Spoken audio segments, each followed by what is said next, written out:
দেশের চলমান পরিস্থিতিতে অতিরিক্ত বল প্রয়োগ না করতে সেনা সদস্যদের প্রতি আহ্বান জানিয়েছেন সেনাপ্রধান জেনারেল ওয়াকারুজ্জামান। তিনি বলেছেন, ধৈর্যের সঙ্গে পরিস্থিতি মোকাবেলা করতে দেশ ও জাতির জন্য আমাদের কাজ করতে হবে।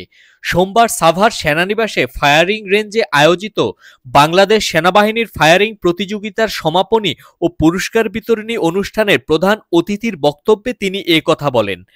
এর আগে বিজয়ীদের মধ্যে পুরস্কার বিতরণ করেন সেনাপ্রধান।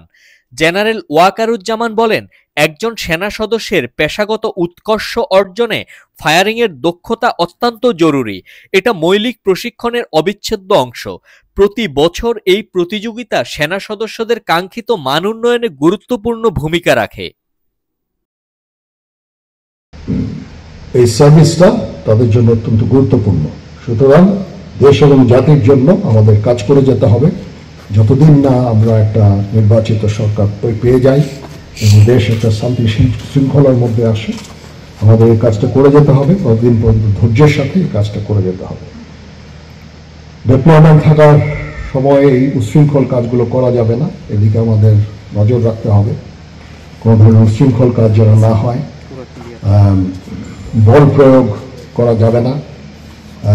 মাঝে মাঝে এই কাজগুলো করতে গিয়ে কিছু বল প্রয়োগ হয়ে যায়, সেগুলো যথাসম্ভব বল প্রয়োগ করতে গেলেও অত্যন্ত একেবারে প্রপোর্শনেট যেন হয় এবং যত কম বল প্রয়োগের মাধ্যমে কাজগুলো করা যায় ততই ভালো।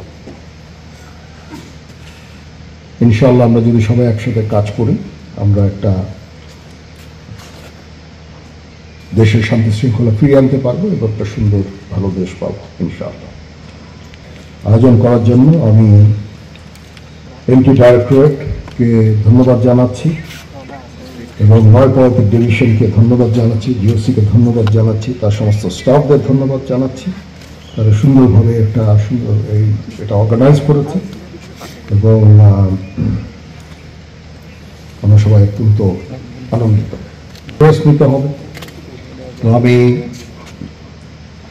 অনেকদিন পরে ফায়ারিং রেঞ্জে এসেছি, আজকে আমি একটু ফায়ারিং করব।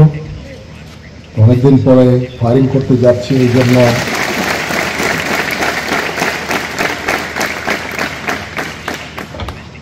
তো ইনশাআল্লাহ আমরা সবাই ভালো থাকবো। সবাই ভালো থাকেন। মহান আল্লাহ তাআলা আমাদের সকলের সহায় হন।